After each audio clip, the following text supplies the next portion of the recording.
crise imobiliária, desaceleração econômica e uma das maiores incorporadoras do país à beira da falência. Esses só foram alguns dos problemas que fizeram o índice da bolsa chinesa Hang Seng amargar uma desvalorização de cerca de 20% em relação ao seu topo histórico atingido em fevereiro. Mas será que agora é hora de investir na economia que por muitos é a mais promissora a se tornar a primeira do mundo? Ou ainda existe muito risco envolvido?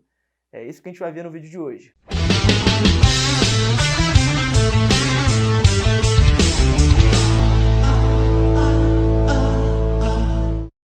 Tá, mas antes de eu te mostrar se esse patamar de mercado chinês ele pode estar barato ou não, eu queria dar um passo atrás e te dar uma visão mais holística do problema, te mostrar uma visão mais geral e explicitar aqui no vídeo de hoje os 3 problemas que, ao meu ver, fizeram com que a bolsa e o índice de Hang Seng amargasse uma desvalorização tão grande, se configurando o seu mercado emergente com a pior performance no ano de 2020. Mas antes de eu te mostrar esses problemas, eu não posso esquecer de pedir para você deixar o seu like aqui embaixo e se inscrever no canal se você ainda não é inscrito. Isso mostra para o YouTube que é um conteúdo maneiro, relevante, ajuda o canal a crescer e faz com que a divulgação desse vídeo seja feita de forma mais efetiva. O YouTube mostra esse vídeo para mais e mais pessoas que conhecem o canal e me incentiva a produzir cada vez mais conteúdos para vocês. Por isso, muito obrigado. Valeu! Bom, o primeiro problema que, ao meu ver, fez com que a Bolsa da China caísse tanto e algumas ações caíssem até mais do que o próprio índice foi a intervenção governamental muito grande. Empresas do setor de tecnologia, como a gigante do mercado asiático, a Alibaba, sofreu cerca de 40% de desvalorização no acumulado anual. E não só isso, 2 importantes IPOs que iam movimentar muito dinheiro para o próprio mercado asiático foram barrados pelo governo chinês. O primeiro foi o Ant Financial, que é um braço financeiro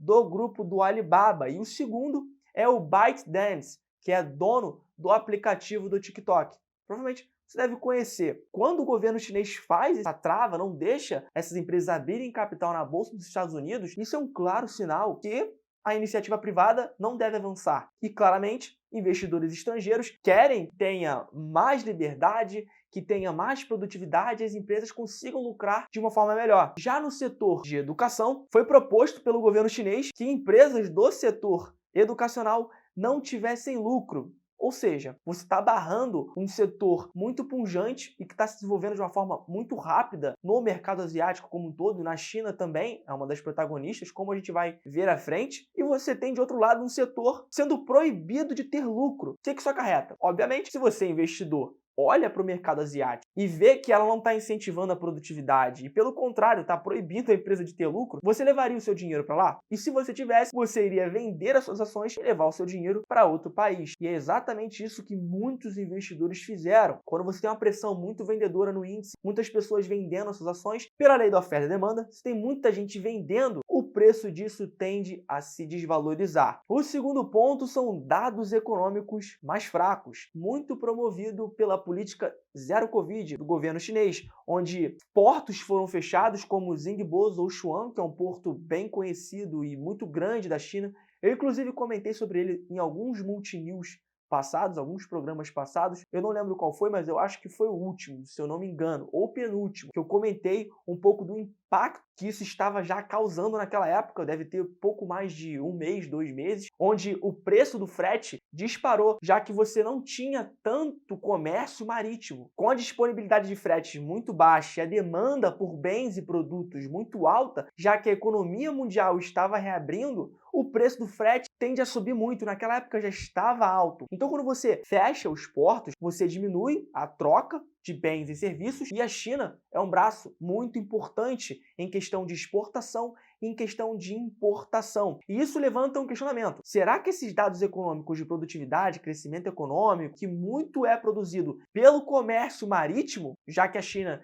é um ponto muito importante de comércio mundial, será que essa desaceleração econômica ela é passageira ou ela está acontecendo de forma mais estrutural? E a China pode amargar nos próximos anos e décadas uma relativa desaceleração econômica mais profunda. Então, isso gera mais um ponto de incerteza e investidores não gostam de incerteza. E esse é mais um ponto que faz com que o capital estrangeiro tire dinheiro de lá e leve para outros países. O terceiro ponto seria o caso da Evergrande. Provavelmente você deve ter visto na TV, em jornais, blogs, sites, até aqui em alguns vídeos no YouTube, uma das maiores incorporadoras da China declarou literalmente calote. Disse que não ia conseguir arcar com 100% das suas dívidas, estava na casa dos 300 bilhões de dólares. Eu vi um post no Instagram mostrando que com esse dinheiro seria capaz de adquirir as 5 maiores empresas hoje do Brasil: Vale, Petrobras, Santander, Itaú e Ambev. Então, cara,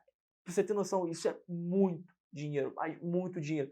E desse dinheiro comprando essas empresas até sobraria mais alguns bilhões, cerca de 20 bilhões, por aí 15 bilhões, que também ainda é muita grana, daria para comprar diversas empresas se você quisesse também, um pouco menores. Então, o caso da Evergrande é bem crítico. Muitas pessoas vieram ignorando ao longo de muitos anos. Essa empresa já era deficitária há bastante tempo. Só que nesses últimos dias, o governo chinês entrou num acordo, talvez até fechar capital, tentar deixar a saúde financeira da empresa um pouco menos crítica, o que pode deixar o mercado um pouco mais tranquilo nas próximas semanas. Mas enfim, vamos ficar de olho, porque uma dívida de 300 bilhões de dólares, a gente sabe que não é paga do dia para a noite. E depois de eu te mostrar esses 3 pontos associados a uma pandemia que ainda não acabou, muitos investidores levantam um questionamento. Cara, será que a China vai conseguir reproduzir o crescimento que ela conseguiu entregar nas últimas 2 décadas, crescendo 5, 6, 7, 8% ao ano, até anos crescendo 9%? Porque isso é um risco que se corre quando você investe num país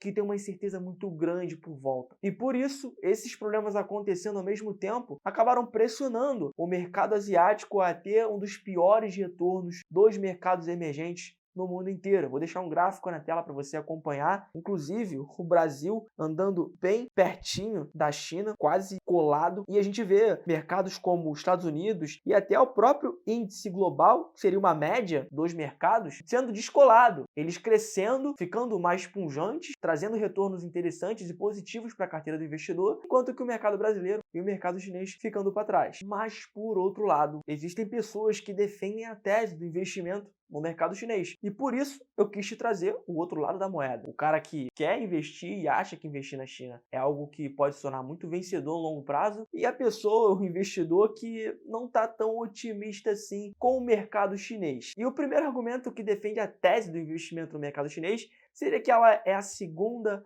maior economia no mundo e que ela provavelmente em alguns anos vai se tornar a maior economia do mundo. Hoje, o PIB da China roda em cerca de 14 trilhões, enquanto que o primeiro lugar, Estados Unidos, tem cerca de 21 trilhões de produto interno bruto. E nos últimos 20 anos, a China cresceu em média 9%. Que inveja, cara. O Brasil cresce 2%, a gente já está soltando fogos ficando feliz da vida. E com esse dinheiro, com esse crescimento, ela vem investindo agressivamente em poderio militar, em tecnologia, já se equipara muito aos Estados Unidos e vem aumentando o seu poder geopolítico de forma muito forte pela Ásia. Então, por isso, o investidor que defende essa tese, investe no mercado chinês, ele pode se beneficiar e muito de um crescimento muito pujante, caso ele se configure da forma como foi os últimos 20 anos. O segundo ponto seria que a China tem um mercado consumidor em potencial muito grande, detentora da terceira maior geografia do mundo inteiro, ficando atrás apenas da Rússia e Canadá, e ficando em primeiro lugar no ranking populacional, contando com 1,4 bilhões de pessoas. E lembrando, mercado consumidor é pessoas mais renda. E a China hoje não é o maior mercado consumidor do mundo, justamente porque somente tem pessoas. A renda está muito concentrada, diferentemente dos Estados Unidos, que é o maior mercado consumidor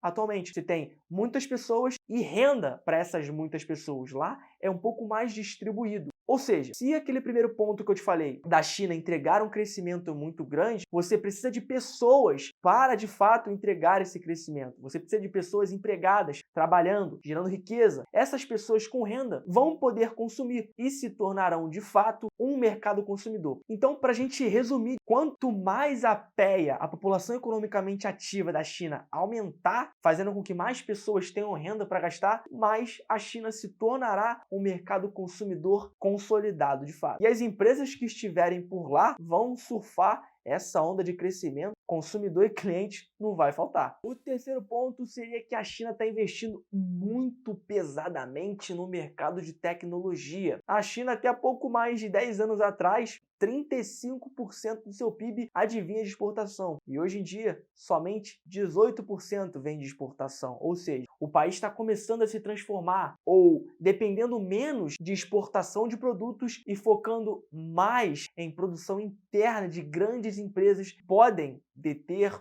riqueza e um poderio econômico gigantesco, como empresas do Vale do Silício. Só para a gente ter uma comparação, a China tem o primeiro lugar em investimento de venture capital em fintechs, superando os próprios Estados Unidos e Alemanha somados. É o segundo lugar em investimento de venture capital em direção autônoma, realidade virtual e tecnologia da educação. E além disso, a China também é líder nas áreas de gaming, robótica, inteligência artificial. E o último ponto que eu queria elencar aqui, que a China está disruptando o mercado, se deixar para correr atrás vai ser difícil de pegar, que é o 5G, que promete revolucionar de todas as formas como a gente vê a tecnologia, a informação, os dados, enfim. E se a gente comparar nos últimos 10 anos, uma carteira composta por 50% de mercado chinês, 50% Taiwan, teve um retorno de 128% em dólares, que nem se compara ao índice Brasil, com um retorno de menos 36% durante o mesmo período. Pô, eu gostei demais da tese de investimento na China, como é que eu faço para investir lá? E aqui eu vejo 4 formas de você fazer isso, através de fundos, ETFs, BDRs e abrindo conta no exterior.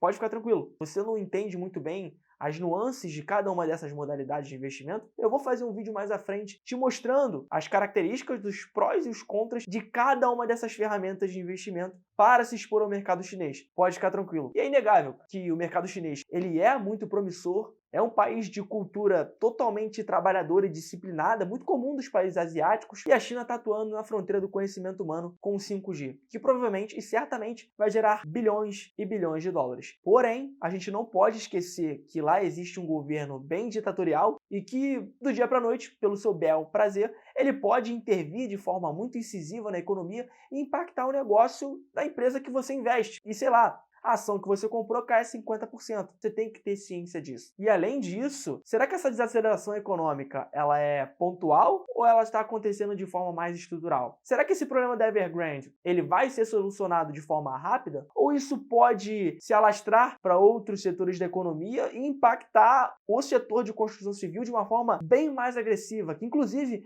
é um dos pilares do próprio crescimento econômico chinês? Essas são perguntas e questionamentos que devem ser postos no radar para você tomar uma decisão mais sólida e mais racional. Mas hoje, você investiria no mercado chinês ou acha que existe muita incerteza rolando por lá? Deixa aqui embaixo nos comentários. E sem mais delongas, eu vou ficando por aqui. Um grande abraço. Meu nome é Pedro Mucioli e esse é o Multivalor.